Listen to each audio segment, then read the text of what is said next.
6월 5일 금요일 새벽 기도회를 하나님께 올려드리도록 하겠습니다. 함께 하실 찬송가는 321장입니다.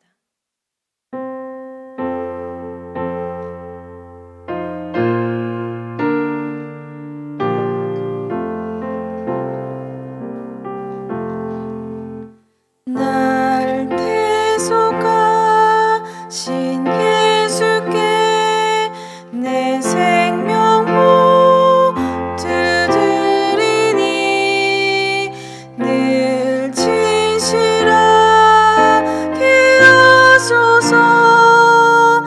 내 구주 예수여, 나 구주 위해 살리라. 내 기쁨 한량 없으리. 내 갈 길이 도와소서. 내 구주 예수여, 날 구원하신 예수를 일평생을 지하오니 날 영접하여 주소서. 내 구주 예수여, 나 구주 위해 살리라. 내 기쁨 한량 없으리. 내 갈 길이 도와소서. 내 구주 예수여, 주 십자가에 달리사 날 자유하게 했으니 내 몸과 마음을 주 위에 다스게 하소서. 나 구주 위해 살리라. 내 기쁨 한량 없으리. 내 갈 길이 도와소서. 내 구주 예수여,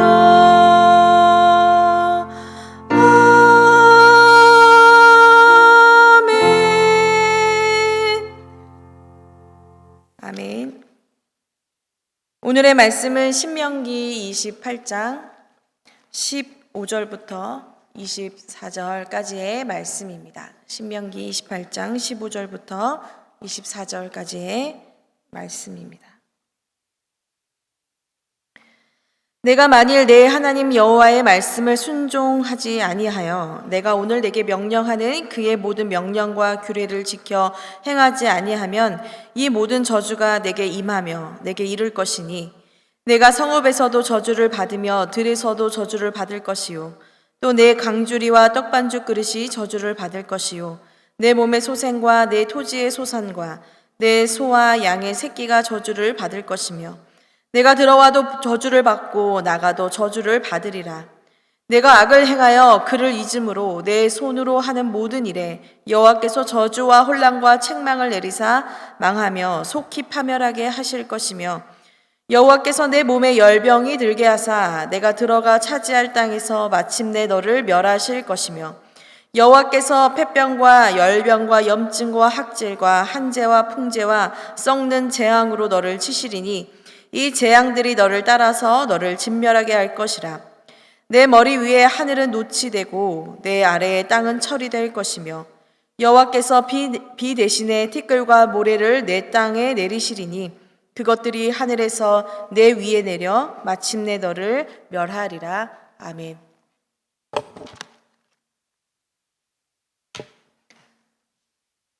저희는 지난 이틀의 시간을 통해서 하나님의 말씀에 순종하고 살아가는 자들에게 하나님께서 어떠한 복을 내리실 것인지에 대해서 함께 묵상해 왔습니다.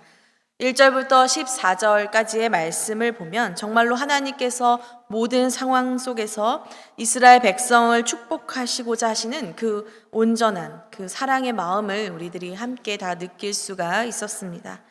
그런데 이제 15절부터 28장의 마지막 절인 68절까지의 말씀을 보면 정말로 그런 축복과는 정반대의 이야기가 전해지고 있습니다. 특별히 오늘 우리가 가진 성경에는 표현되어 있지는 않지만 15절의 첫 시작을 보면 히브리어 원문에는 바로 이 단어가 숨어 있습니다. 바로 그러나라는 단어입니다. 이러한 놀라운 축복이 정말로 순종하는 자들에게는 주어지지만 그러나 내가 만일 하나님의 말씀에 순종하지 않고 그 모든 명령을 지켜 행하지 않는다면 이 모든 축복이 바로 저주로 변하여 너에게 임할 것이고 너에게 이를 것이다 라고 오늘 하나님께서 말씀하고 계십니다. 하나님은 언제나 성경을 통해 우리들에게 두 가지의 길을 제시합니다. 하나님의 말씀을 따르고 살아가는 삶과 그렇지 않은 삶 두 가지입니다. 또한 하나님은 그 두 가지를 우리에게 보여주시면서 우리들에게 그 길을 선택할 것을 이야기하고 계십니다. 즉 기회를 주고 계시는 것입니다. 그 선택의 삶이 무엇이건 간에 그 삶이 이끄는 길이 어떠한 것인지까지 다 말씀해 주시면서 말입니다.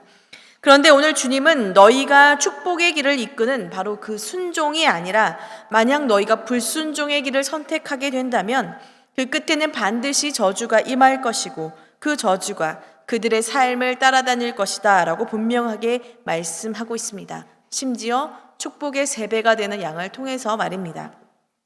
수요일에도 제가 말씀을 드렸지만 여러분 아무리 하나님이 허락하신 그 약속의 땅이라 할지라도 여러분 그 땅에 들어가는 것이 그들이 얻는 축복의 전부가 아니라고 오늘 주님은 말씀하십니다. 그 땅에서 어떻게 살아가는가에 달려 있는 것입니다. 여러분 이 말씀은 저와 여러분에게도 마찬가지입니다. 우리가 예수님을 통해서 값없는 정말 은혜의 구원을 받았습니다. 그런 은혜의 삶을 받았는데 여러분 그러나 우리가 그러한 삶이 온전히 축복과 은혜로 모든 것이 이어진다는 것은 아닙니다.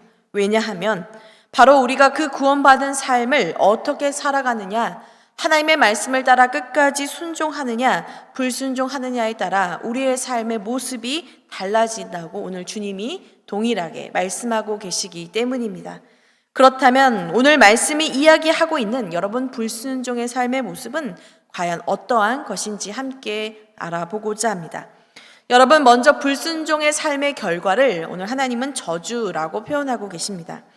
여러분 여기서 저주라는 말은 여러분 우리가 TV에서 흔히 보는 어떤 사람에게 주문을 걸어서 그 사람에게 나쁜 일이 일어나게 하는 것 이런 표현을 말하고 있는 것이 아닙니다. 이 저주라는 단어는 어떤 대상을 낮아지게 가볍게 여기다라는 뜻을 가지고 있습니다.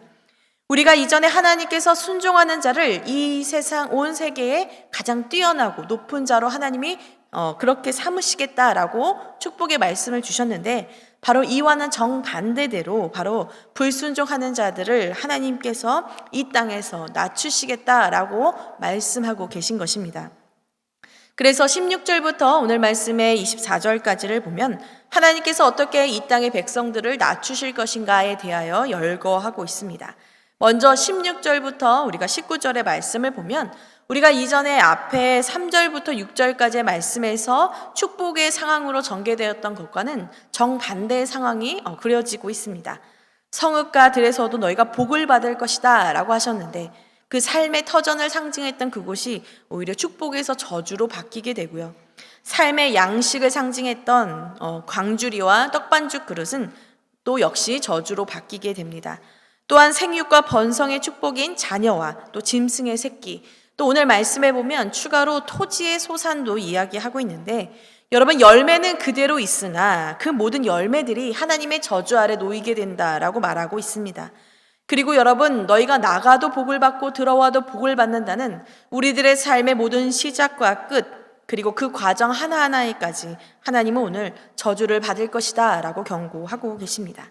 다시 말해 우리들의 모든 인생들에 대하여 우리가 아무리 그 인생을 열심히 일하며 또 공부하며 땀을 흘려 가꾸지만 하나님께 불순종하는 삶을 살아가는 그들에게는 그 모든 것이 헛되게 하나님이 만드시겠다라고 말씀하고 계신 것입니다. 오늘 생명의 삶의 그 제목에도 불순종하는 자에게는 은혜가 저주로 바뀌게 된다라고 그렇게 되어 있는데, 정말로 이 모든 것들이 그렇게 된다라고 오늘 말씀하고 계신 것입니다. 여러분, 또한 그것만이 아니라 우리가 오늘 다음 절인 20절을 보면 하나님께서는 백성들이 그들의 손으로 하는 모든 일에 저주와 혼란과 책망을 내려 결국 그들로 하여금 파멸하게 하겠다라고 말씀하십니다. 앞에서 제가 저주는 그 사람을 낮추는 일이라 라고 말씀을 드렸는데, 그렇다면 여러분, 혼란은 무엇일까요? 이 혼란은 특별히 하나님께서 대적들과 전쟁 가운데 사용하셨던 방법입니다. 즉, 대적들이 하나님과의 전쟁을 하는 중에 그들 스스로 크게 몹시 두려워하게 되고 또 스스로 동요함으로 자신들끼리 혼란에 빠뜨려져서 멸망하는 것을 이 혼란을 가리켜 말하는 것입니다. 또한 책망은 하나님께서 많은 이방 백성들에게 재앙을 통해 그들을 징계하시고 그들에게 좌절을 안겨주시며 그들을 파멸하게 하는 방법입니다. 또한 다음에 나오는 21절과 22절에는 하나님께서 몸에 연병이라고 하는 각종 질병을 내리시겠다라고 경고하십니다. 특별히 22절을 보면 하나님께서 7가지 질병에 대하여 이야기하십니다. 앞에 4개는 사람들에 대한 질병을 가리키고요, 뒤에 3가지는 사람들이 먹는 식물에 대하여 질병을 저주를 내리시겠다라는 병입니다. 그런데 여러분, 이 모든 가지수가 7개라는 것을 우리가 볼 때 우리가 성경의 7은 완전한 수라는 것을 알 수 있는데요, 하나님께서 바로 이것을 완전하게 진멸하시겠다라고 말씀하고 있는 것입니다. 마지막으로 23절과 24절의 말씀을 보면 하늘은 옷이 되고 땅은 철이 될 것이다 라고 말씀하십니다. 여러분, 하늘의 축복은 무엇입니까? 바로 그 땅에 비를 내리는 것입니다. 그런데 하늘이 노시 된다라는 것은 바로 어제 우리가 살펴보았던 12절의 말씀처럼 이 땅에 비를 내려 땅의 소산을 얻게 하는 그 축복과는 정반대로 하늘이 녹과 같은 곳이 되어 이 땅에 그 어떤 비와 이슬도 내리지 않게 하겠다라는 것입니다. 따라서 자연스럽게 땅은 가뭄 상태가 되어 철과 같이 굳어지게 되게 하겠다라는 말씀입니다.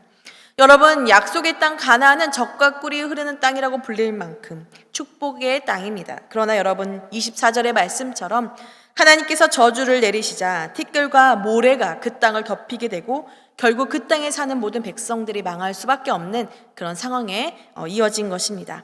앞으로 우리가 68절까지의 말씀을 통해서도 계속 저주가 나오겠지만 여러분, 하나님께서 이와 같이 이야기를 하신 것은 무엇입니까? 바로 그들에게 이러한 저주가 내리지 않게 하시기 위하여 오늘 이 말씀을 주고 계신 것입니다. 그런데 여러분, 어떻습니까? 우리가 이미 알고 있는 이스라엘 역사 속에서 이미 이와 같은 일들이 일어나게 되었음을 알 수 있습니다. 이스라엘 왕, 특별히 아합의 시대에 정말 온갖 악함이 그 땅을 가득했을 때 하나님은 하늘을 닫아 3년 6개월 동안 비를 내리지 않게 하셨습니다.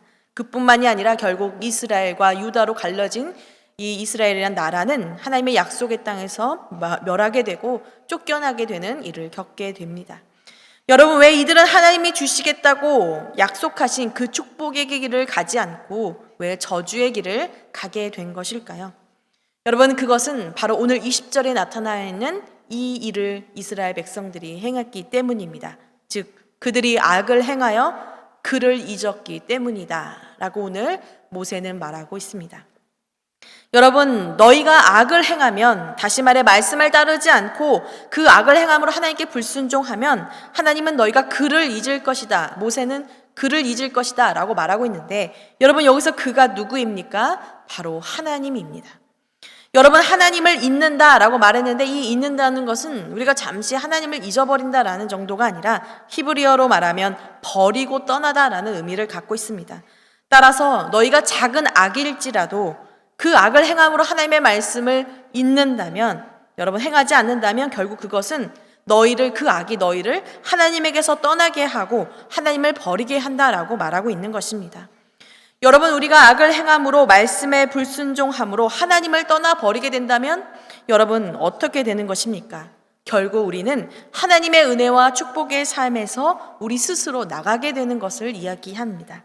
하나님 없는 곳을 향해 우리가 떠나는 것을 이야기하는 것입니다. 따라서 여러분, 내 삶에 하나님의 은혜와 축복이 임하지 않는 것, 머물게 하지 않는 것, 여러분, 이것이 바로 진짜 저주라는 것입니다. 내 삶에 하나님이 상실된 채, 하나님이 부재한 채로 내버려 두는 것이 바로 저주라는 것입니다. 저는 이것이 정말로 진짜 저주의 의미라고 생각합니다. 그저 내 삶에 안 좋은 일이 일어난 것이 내 삶의 저주가 아니라 내 삶에 하나님이 계시지 않는 것, 아까 앞에서 말한 것처럼 내 삶의 모든 지경에 하나님이 함께 하시도록 두지 않는 것, 이것이 진짜 저주라는 것입니다. 여러분, 은혜의 땅이 저주의 땅으로 바뀌었다면 그것은 무엇을 뜻합니까? 그 땅이 축복의 그 자체, 축복의 근원이 아니라 그 땅을 축복하게 하시는 그 땅에 계신 이가 바로 축복의 주체라는 것을 의미합니다. 하나님께서 에스겔을 통해 하나님의 영광이 성전을 떠나는 것을 보여주신 것도 그와 같습니다. 하나님의 이름을 상징하고 내 이름을 그곳에 두겠다라고 하신 바로 그 성전이 하나님의 영광을 나타낸다 할지라도 여러분, 하나님의 그 영광이 그 성전을 떠났을 때 여러분, 그 성전은 아무것도 아닌 정말 돌 위에 돌 하나도 남기지 않고 버려진 바로 그러한 곳이 되어진 것입니다. 사랑하는 여러분, 그렇다면 정말 하나님은 우리들을 떠나시는 것일까요? 여러분, 악을 행하여 하나님을 떠나버리는 이스라엘 백성들을 하나님께서는 정말로 버리시고 떠나실까요? 여러분, 하나님이 정말로 우리들을 떠나시길 원하고 떠나버리시길 원한다면 여러분, 오늘 이러한 저주의 말씀을 하나님은 절대로 하지 않으실 것입니다. 여러분, 저주를 내리시는 분 역시 하나님이십니다. 하나님은 저주를 내리심으로 이스라엘 백성과 여전히 함께 하고 계신다는 것을 우리는 기억해야 합니다. 그렇다면 여러분, 하나님께서 이 저주를 주시는 진짜 의미가 무엇일까요? 그것은 첫 번째, 경고입니다. 여러분, 이 모든 신명기의 말씀을 잘 살펴보면 이 모세의 마지막 설교는 결국은 주의하라, 삼가라, 이렇게 하지 말라는 경고입니다. 하나님을 그렇게 떠나지 말라, 불순종의 삶을 살지 말라는 것입니다. 그리고 여러분, 이 두 번째로 이 저주의 의미는 바로 그들을 돌이키게 하기 위한 바로 징계의 이야기입니다. 여러분, 아모스 4장 10절의 말씀을 보면 이런 말씀이 있습니다. 내가 너희 중에 전염병 보내기를 애굽에서 한 것처럼 하였으며 칼로 너희 청년들을 죽였으며 너희 말들을 노략하게 하며 너희 진영의 악취로 코를 찌르게 하였으나 너희가 내게로 돌아오지 아니하였느니라. 여호와의 말씀이니라. 여러분, 하나님의 저주를 내리시는 의미는 무엇입니까? 바로 그들을 돌이키게 하고자 하시는 하나님의 방법인 것입니다. 여러분, 히브리서 12장 6절에서 8절도 이런 말씀이 있습니다. 주께서 그 사랑하시는 자를 징계하시고 그가 받아들이시는 아들마다 채찍질 하심이라 하였으니 너희가 참음은 징계를 받기 위함이라. 하나님이 아들과 같이 너희를 대우하시나니 어찌 아버지가 징계하지 않는 아들이 있으리요. 징계는 다 받는 것이거늘 너희에게 없으면 사생자요 친아들이 아니니라. 여러분, 하나님이 불순종한 이스라엘을 그리고 우리들을 징계하시는 이유는 바로 우리를 친아들처럼 사랑하시기 때문입니다. 때로는 우리가 하나님의 축복의 지경을 떠나 축복 없는 삶을 향해 달려가고 또 하나님 없이 살아감으로 그 자체로 저주의 상태로 놓이게 되고 또 하나님의 저주 아래 여러분 징계와 책망, 고난에 쓴 잔을 마시는 일이 우리 가운데 있지만 여러분, 그 모든 것은 저주가 아니라 바로 하나님이 우리를 사랑하셔서 우리를 돌이키게 하시기 위한 바로 은혜의 수단이라는 것입니다. 하나님은 지금까지도 한 번도 우리를 떠나시거나 버리신 적이 없으시기 때문입니다. 사랑하는 여러분, 저주를 통해 우리를 경고하시고 우리를 다시 그 축복과 은혜의 자리로 돌이키고자 하시는 이 사랑 앞에서 저와 여러분들이 해야 할 일은 무엇입니까? 바로 악은 그 모양이라도 버리는 것입니다. 하나님을 잊지 않는 것입니다. 그리고 언제나 우리의 삶에 하나님의 은혜와 그 영광이 머물 수 있도록 바로 우리 안에 하나님을 모시고 그 하나님을 따르는 것입니다. 여러분, 우리들이 당하는 고난을 우리가 모두 저주라고 불러서는 안 됩니다. 때로는 축복의 모양을 가지고 있으나 그것이 하나님의 징계의 방법일 수가 있기 때문입니다. 우리의 삶의 고난을 이것이 저주인가 저주가 아닌가를 판단하기 이전에 오히려 우리의 마음과 중심에 우리가 하나님을 모시며 살아가고 있는지, 내가 하나님의 말씀 안에서 하나님을 잊지 않고 살아가고 있는지를 여러분 돌아보는 것이 먼저일 것입니다. 작은 악이라도 우리 가운데 두지 않는 모습으로 날마다 하나님을 사랑하고 경외하는 그 마음을 잊지 않고, 여러분 하나님이 우리에게 주시겠다고 말씀하신 그 축복을 사모함으로 은혜 가운데 있는 것, 바로 이것이 우리들이 지켜야 할 삶의 모습인 줄 믿습니다. 여러분 혹시 만약 우리가 지금 이 순간에 불순종의 삶을 살아가고 있다면, 여러분 오늘 이 말씀이 여러분에게 다시 돌아오라 돌이키라라는 주님의 음성임을 깨닫고 다시 우리의 삶을 새롭게 함으로 하나님의 축복 안에 거할 수 있는 저와 여러분이 되기를 기도합니다. 오늘 이 말씀을 기억하면서 함께 기도하도록 하겠습니다. 사랑의 아버지, 너무나도 감사를 드립니다. 우리를 복 주시기 위하여, 하나님 우리에게 축복하기 위하여 하나님 모든 것을 다해 우리에게 말씀하시는 주님의 은혜와 사랑을 깨닫습니다. 하나님이 이렇게 저주의 말씀을 우리에게 들려주신 것은 바로 하나님께서 그 저주의 길로 우리를 행하지 않도록 하기 위함인 줄 믿습니다. 하나님 매일매일 삶의 걸음을 걷는 순간마다 악의 모양과 악의 유혹이 우리의 마음을 치고 들어와 하나님을 잊어버리게 만들고 하나님을 떠나가게 만드는 유혹 가운데 우리가 여전히 살아가고 있으며, 하나님 저희들은 여전히 연약한 존재들입니다. 그러나 아버지 하나님 오늘도 주신 이 말씀을 기억하며 아버지 모든 악이라도 그 모양이라도 버리고 하나님 아버지 주님의 은혜를 사모하며 주님의 은혜 안에 거할 수 있는 저희 모든 사람들이 될 수 있도록, 성도님들이 될 수 있도록 인도하여 주옵소서. 내게 닥친 고난을 저주라 부르는 것이 아니라 우리가 하나님 안에 있다면 언제나 그것이 축복임을 기억하며 오늘도 살아가게 하옵소서.